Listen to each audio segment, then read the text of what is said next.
Halo semuanya, Valar Morgulis. Balik lagi di playlist pembahasan House of the Dragon Indonesia.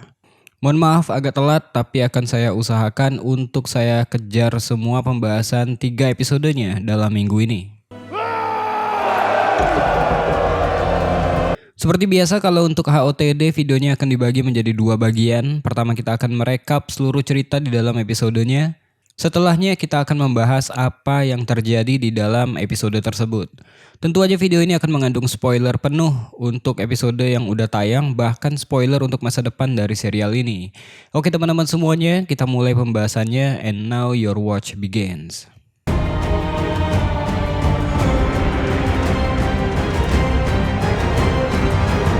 Cerita dibuka dengan memperlihatkan Rhaena Targaryen yang masih berada di kawasan penggunungan The Vale. Pada akhir musim sebelumnya, Rhaena meninggalkan rombongannya demi mencari Ship Stealer, seekor naga liar yang selama ini hidup bebas dan memangsa domba milik penduduk sekitar. Keputusan tersebut sangat berbahaya tentunya karena berbeda dengan naga-naga milik keluarga Targaryen yang dibesarkan oleh Dragon Keeper. Ship Stealer tidak pernah dilatih dan gak pernah memiliki hubungan dengan keluarga kerajaan. Namun, Rhaena tetap mengejarnya karena sepanjang hidupnya kita tahu dia merasa menjadi satu-satunya anggota keluarganya yang tidak memiliki naga. Setelah melalui perjalanan yang melelahkan, Rhaena akhirnya berhasil mendekati dan menaiki Ship Stealer. Tapi keberhasilan itu tentu tidak berarti bahwa dia telah sepenuhnya menguasai naga liar itu. Rhaena bahkan belum memiliki pelana ataupun perlengkapan sebagai penunggang naga. Dia hanya berpegangan pada tubuh Ship Stealer ketika naga liar itu membawanya terbang meninggalkan The Vale. Sementara itu di Dragonstone, Rhaenyra mulai mempersiapkan perebutan King's Landing. Rhaenyra masih mempercayai kesepakatan rahasianya dengan Alicent. Dia percaya bahwa Alicent akan membantu mengosongkan King's Landing ketika Aemon meninggalkan kota untuk menghadapi Daemon di Harrenhal. Dengan Aemon dan Vhagar berada jauh dari ibu kota, pasukan Rhaenyra dapat masuk mengambil alih Iron Throne tanpa harus membakar seluruh kota. Tapi Jaehaerys nggak sepenuhnya percaya dengan rencana itu. Jaehaerys menganggap ibunya terlalu mudah mempercayai Alicent. Menurutnya seluruh kesepakatan itu bisa aja menjadi jebakan yang sengaja dirancang untuk membuat Rhaenyra dan para penunggang naganya meninggalkan Dragonstone. Kekhawatiran Jace sebenarnya cukup masuk akal. Di King's Landing sendiri, keadaan sudah tidak berjalan sesuai dengan rencana Alicent. Aegon yang tubuhnya belum pulih setelah luka parah dibawa meninggalkan kota oleh Larys Strong. Larys menyadari bahwa selama Aegon masih berada di King's Landing, dirinya dan sang raja akan selalu berada di bawah kekuasaan Aemon. Dia kemudian membawa Aegon pergi secara diam-diam dengan harapan mereka bisa bersembunyi sampai Rhaenyra dan Aemon saling menghancurkan. Tapi pelarian tersebut hanya berlangsung sebentar. Ketika memasuki wilayah yang dikuasai pendukung Rhaenyra, rombongan mereka dihentikan oleh sejumlah tentara. Aegon yang sedang menyamar diminta mengakui Rhaenyra sebagai ratu yang sah. Aegon tentu aja menolak. Ketika para tentara mulai mencurigai identitas mereka, Larys akhirnya membuka identitas Aegon agar sang raja tidak langsung dibunuh. Akibatnya, Aegon dan Larys justru ditangkap oleh pasukan pendukung Rhaenyra. Pelarian yang dimaksudkan untuk menyelamatkan Aegon kini berpotensi menyerahkannya langsung ke tangan musuh. Di Red Keep, Aemon segera mengetahui bahwa kakaknya telah meninggalkan King's Landing. Dia menganggap kepergian Aegon sebagai bentuk pengunduran diri. Dengan pedang Blackfyre berada di tangannya dan Vhagar menjadi naga terbesar di dunia, Aemon mulai menempatkan dirinya sebagai penguasa baru di King's Landing. Ketika Alicent kembali, dia menemukan putranya duduk di Iron Throne. Alicent kemudian mencoba meyakinkan Aemon agar segera pergi menuju Harrenhal. Dia memainkan kebanggaan putranya dengan membuat Aemon merasa bahwa hanya dirinya lah yang mampu menghadapi Daemon. Tapi tentu aja Alicent sebenarnya punya tujuan lain. Dia harus memastikan Aemon dan Vhagar meninggalkan King's Landing agar Rhaenyra bisa mengambil kota itu tanpa pertumbuhan darah yang besar. Alicent kembali menggunakan kasih sayang seorang ibu untuk mempengaruhi putranya. Tapi kedekatan itu berubah menjadi sesuatu yang mengganggu ketika Aemon mencium ibunya sendiri dengan cara yang sama sekali tidak menunjukkan hubungan normal antara seorang anak dan ibunya. Di wilayah lain, Daemon melanjutkan kampanyenya bersama pasukan Riverlands. Kekuatan pasukan pendukung Rhaenyra semakin bertambah setelah pasukan utara akhirnya tiba. Para prajurit tua yang dikenal sebagai Winter Wolves datang di bawah pimpinan Roderick Dustin. Mereka membawa kepala Jason Lannister sebagai bukti bahwa pasukan Lannister telah dikalahkan. Kedatangan pasukan utara memberikan keuntungan besar bagi Daemon. Tapi, tempat yang mereka tuju juga membawa pertanda buruk karena Daemon masih dibayangi ramalan Alice Rivers mengenai kematiannya di sekitar God Eyes. Sementara itu, Rhaenyra menempatkan para Dragonseed di sekitar Harrenhal.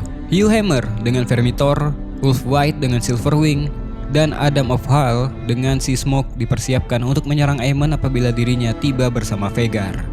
Tapi ketika mereka mendekati kawasan Isle of Faces, ketiganya menemukan sesuatu yang tidak mereka pahami. Mereka melihat sosok-sosok misterius yang berkaitan dengan Green Man dan kekuatan Old Gods. Kemunculan Alice Rivers semakin membuat situasi terasa ganjil. Alih-alih menghadapi Aemon, para penunggang naga ini akhirnya kembali tanpa menyelesaikan tugasnya. Pada saat yang bersamaan, ancaman besar sedang mendekati armada Velaryon. Corlys Velaryon masih mempertahankan blokade laut yang telah memutus pasokan menuju King's Landing. Blokade ini menjadi salah satu kekuatan terbesar kubu Rhaenyra. Bersama Corlys, ada Aline of Hall, anak kandungnya yang selama bertahun-tahun tidak pernah diakui secara terbuka. Sebelum pertempuran dimulai, Corlys berusaha mendekati Aline. Dia mengakui bahwa akan ada masa-masa sulit di depan mereka dan mencoba membangun hubungan yang selama ini tidak pernah benar-benar dimiliki oleh keduanya. Tapi percakapan mereka terputus ketika armada Triarchy terlihat dari kejauhan. Armada itu dipimpin oleh Sarah Clohar dan ditemani Tyrion Lannister. Tujuan mereka adalah menghancurkan armada Velaryon, mematahkan blokade, serta membuka kembali jalur pasokan menuju King's Landing. Triarchy datang dengan persiapan khusus untuk menghadapi naga. Kapal-kapal mereka membawa pemanah, skorpion, serta tombak dan pengait berbobot besar yang dapat digunakan untuk menarik naga jatuh ke lautan. Setelah menerima kabar mengenai serangan itu, Rhaenyra berniat ikut terbang menuju pertempuran. Tapi Jaehaerys menolak membiarkan ibunya mengambil resiko. Tanpa persetujuan Rhaenyra, Jaehaerys memerintahkan pengawal untuk mengunci ibunya di dalam ruangan. Dia kemudian terbang bersama Vermax, sementara Baela mengikutinya dengan Moondancer.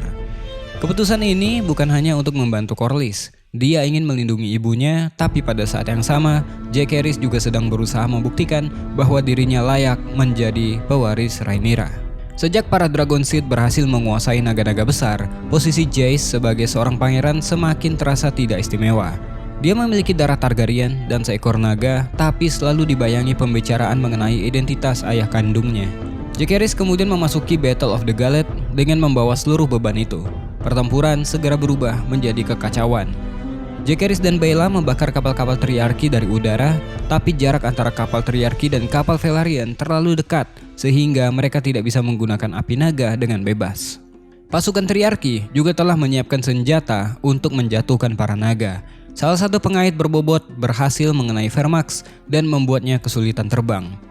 Baela kemudian datang bersama Moondancer dan berhasil memutus tali itu sebelum Vermax jatuh ke laut. Di bagian lain pertempuran, Corlys berusaha memisahkan Sarah Clohar dari armada utamanya. Corlys membawa kapalnya memasuki jalur sempit yang dipenuhi batu karang. Dia berharap pengalaman dan pengetahuannya mengenai lautan akan membuat kapalnya dapat melewati jalur tersebut, sementara kapal Lohar akan kandas. Rencana itu hampir berhasil, tapi Lohar memerintahkan anak buahnya membuang berbagai benda berat dari kapalnya. Tyrion Lannister yang dianggap hanya menjadi beban juga dilemparkan ke laut. Kapal Lohar akhirnya berhasil melewati bebatuan dan kembali mengejar Corlys dengan cepat.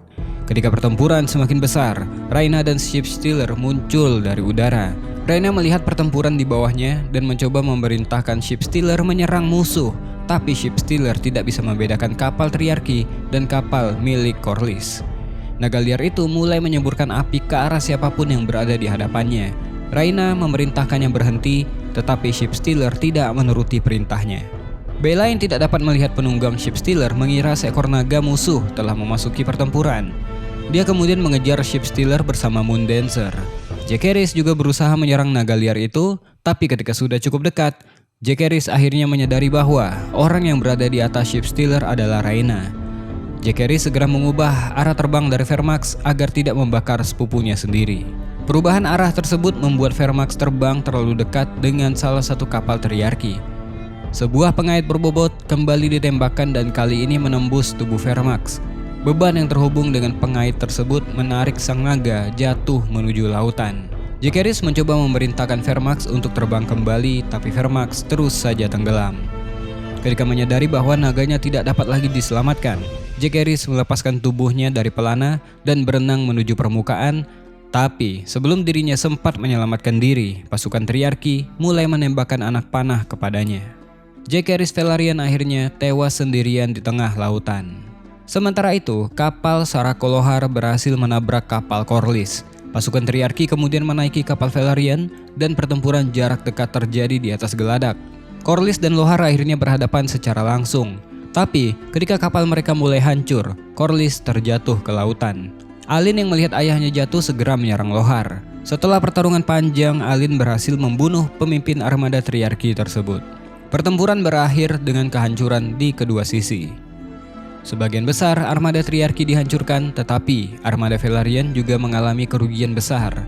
High Tide, rumah Corlys yang menyimpan kekayaan dan sejarah keluarganya juga dibakar. Yang lebih buruk, Rhaenyra kehilangan Jace dan Vermak. Secara militer, kubu Rhaenyra mungkin berhasil mencegah Triarki memperoleh kemenangan penuh, tapi harga yang harus mereka bayar jauh lebih besar daripada yang mereka perkirakan. Episode pertama kemudian ditutup dengan kematian Jace yang mengubah arah perang untuk selamanya. Sekarang kita masuk ke breakdown dan penjelasan. Yang pertama, siapa yang sebenarnya menang dalam Battle of the Galled? Apabila hanya melihat jumlah kapal yang berhasil dihancurkan, kubu Rhaenyra mungkin dapat disebut sebagai pemenang. Sarakolohar terbunuh dan kekuatan utama Triarki berhasil dipatahkan. Armada mereka tidak berhasil sepenuhnya menghancurkan kekuatan laut Velaryon. Tapi sebenarnya kemenangan itu hampir nggak punya arti. House Velaryon kehilangan banyak kapal dan prajurit. High Tide juga dibakar. Corlys menghilang setelah jatuh ke laut. Vermax juga tewas dan yang paling penting, Rhaenyra kehilangan pewaris utamanya. Sebaliknya, Triarki kehilangan pemimpin dan sebagian besar armadanya, tetapi mereka berhasil menimbulkan kerusakan yang nggak bisa diperbaiki hanya dengan membangun kapal baru. Inilah alasan Battle of the Galled sebaliknya tidak dipandang sebagai kemenangan salah satu kubu. Pertempuran ini adalah gambaran kecil dari seluruh keseluruhan Dance of the Dragons. Setiap kali salah satu pihak memperoleh keuntungan, mereka harus membayarnya dengan kehilangan anggota keluarga, naga, pasukan, atau wilayah yang sebenarnya sedang mereka perjuangkan. Mereka berperang untuk mempertahankan kejayaan keluarga Targaryen, tapi justru menghancurkan keluarga tersebut sedikit demi sedikit. Yang kedua, apakah Rhaena menyebabkan kematian Jaehaerys? Secara langsung, Jaehaerys dibunuh oleh pasukan Triarki. Vermak dijatuhkan menggunakan pengait berbobot, kemudian Jace ditembak setelah berhasil kembali ke permukaan. Tapi, kehadiran Rhaenyra dan Shipstealer memang menjadi bagian dari rangkaian kejadian yang menyebabkan kematian itu. Karena belum mampu mengendalikan Shipstealer, Rhaena menciptakan kekacauan tambahan di medan pertempuran. Shipstealer menyerang kawan dan lawan tanpa bisa membedakan keduanya. Jace kemudian mengubah arah untuk menghindari Rhaena. Manuver inilah yang membuat Vermax berada di posisi terbuka dan dapat dijangkau oleh senjata Triarki. Tapi kita nggak bisa juga menyebut Rhaena sebagai pembunuh Jaehaerys. Rhaena nggak memerintahkan Shipstealer menyerang Jaehaerys. Dia justru berusaha menghentikan naga itu. Dia nggak punya pelana, tidak punya pengalaman terbang, dan sejak awal sebenarnya belum berhasil menjinakkan Shipstealer sepenuhnya. Kesalahan Rhaena adalah mengira bahwa keberhasilannya menaiki Shipstealer berarti dirinya telah menguasai naga itu. Padahal, seperti yang pernah dijelaskan Viserys pada season pertama, pendapat yang mengatakan bahwa keluarga Targaryen mampu mengendalikan naga sepenuhnya hanyalah sebuah ilusi. Jadi, kematian Jaehaerys bukan hasil dari satu kesalahan. Kematian itu bisa dibilang hasil dari banyak keputusan yang saling bertabrakan. Rhaena bawa naga liar ke medan perang, Jaehaerys mengunci Rhaenyra dan berangkat tanpa rencana matang, serta Triarki mempersiapkan senjata yang memang dirancang untuk menjatuhkan naga.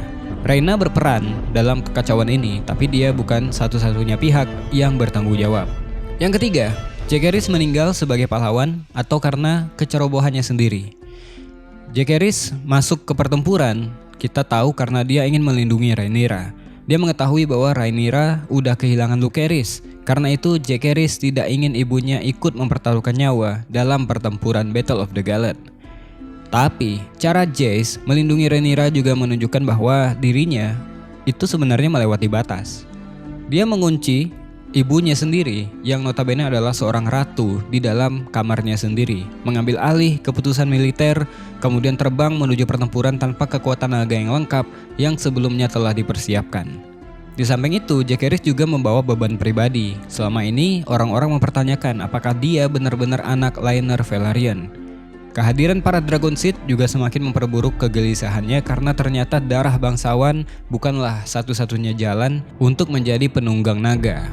Karena itu, keputusan Jack Harris bukan hanya tindakan dari seorang anak yang ingin melindungi ibunya, tapi dia juga sedang mencoba membuktikan dirinya bahwa dia layak menjadi seorang ahli waris, pemimpin sekaligus calon raja. Tapi ironinya, usaha tersebut justru menghilangkan orang yang paling penting bagi masa depan pemerintahan Rhaenyra. Jack Harris bukan hanya seorang anak, dia itu pewaris tahta, diplomat yang berhasil membawa dukungan House Stark dan salah satu anggota keluarga Rhaenyra yang masih mampu berpikir secara rasional. Dengan kematiannya di episode pertama ini, Rhaenyra nggak hanya kehilangan putranya, dia juga kehilangan orang yang seharusnya melanjutkan perjuangannya. Jadi Jack Harris memang meninggal sebagai seorang pahlawan, tapi itu lahir dari keputusan yang juga ceroboh dan penuh emosi. Itulah yang membuat kematiannya terasa tragis, bukannya heroik. Keempat, mengapa Ship Stealer tidak mematuhi Rhaena? Ya, Ship Stealer itu adalah naga liar. Dia tidak tumbuh bersama para Dragon Keeper dan gak pernah menerima perintah manusia sebagaimana naga-naga yang tinggal di Dragonstone atau di King's Landing. Hubungan Rhaena dengan Ship Stealer juga baru terbentuk.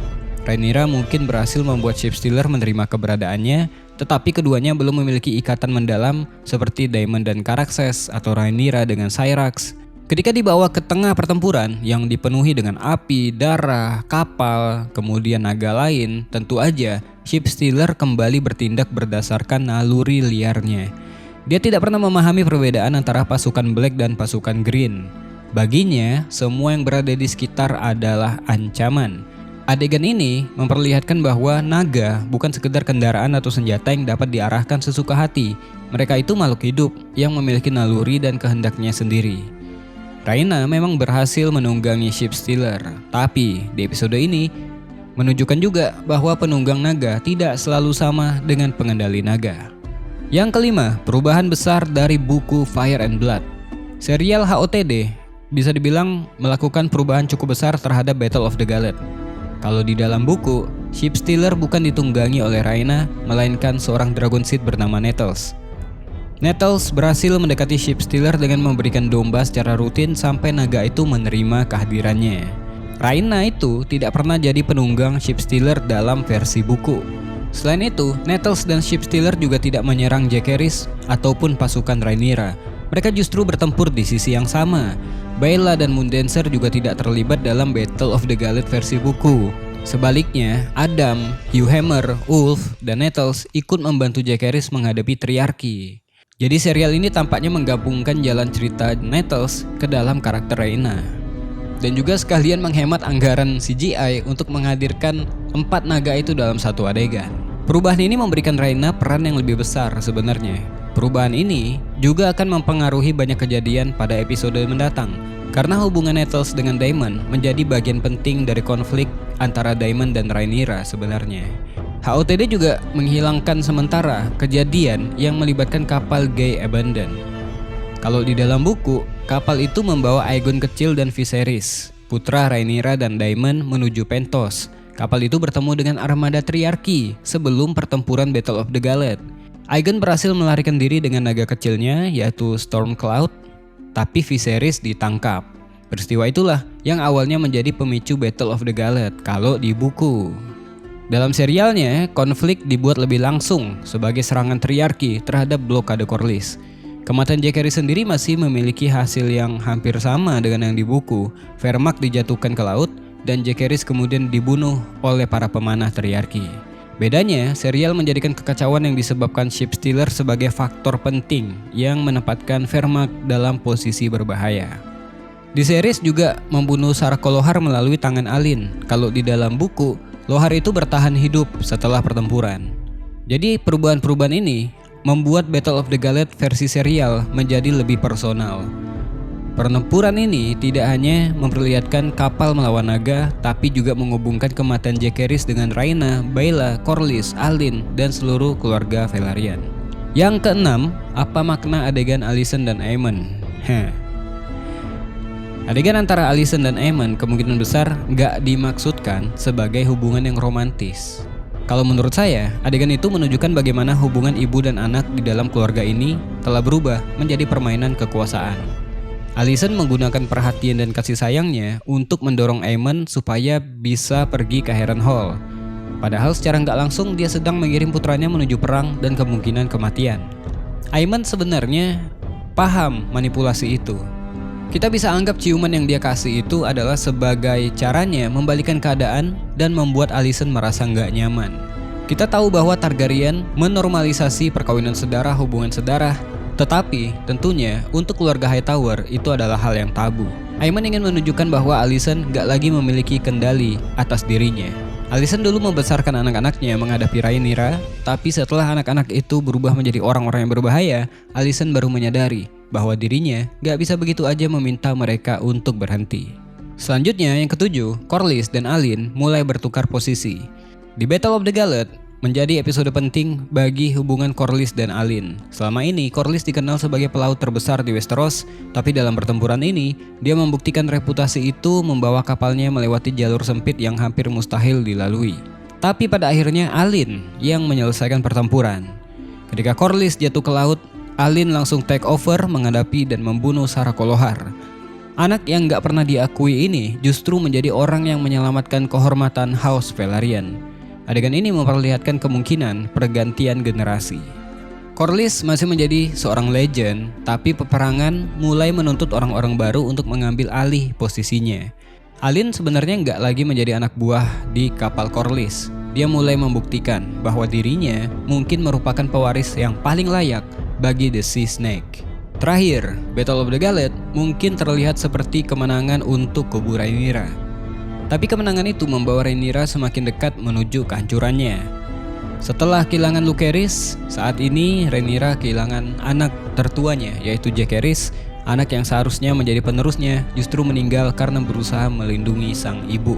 Rhaena memang berperan dalam kekacauan yang menyebabkan kematian ini, tapi menyalahkan dirinya sendiri akan mengabaikan kenyataan bahwa Jaehaerys menjadi korban dari perang yang dibangun oleh seluruh keluarganya.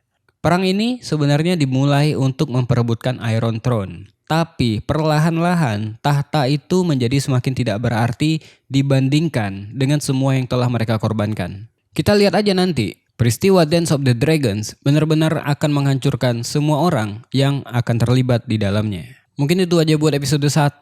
Saya harap kalian menikmati video pembahasan ini. Saya pamit dulu biar bisa lanjut ke episode 2. Sampai jumpa di episode selanjutnya. Valar Morghulis.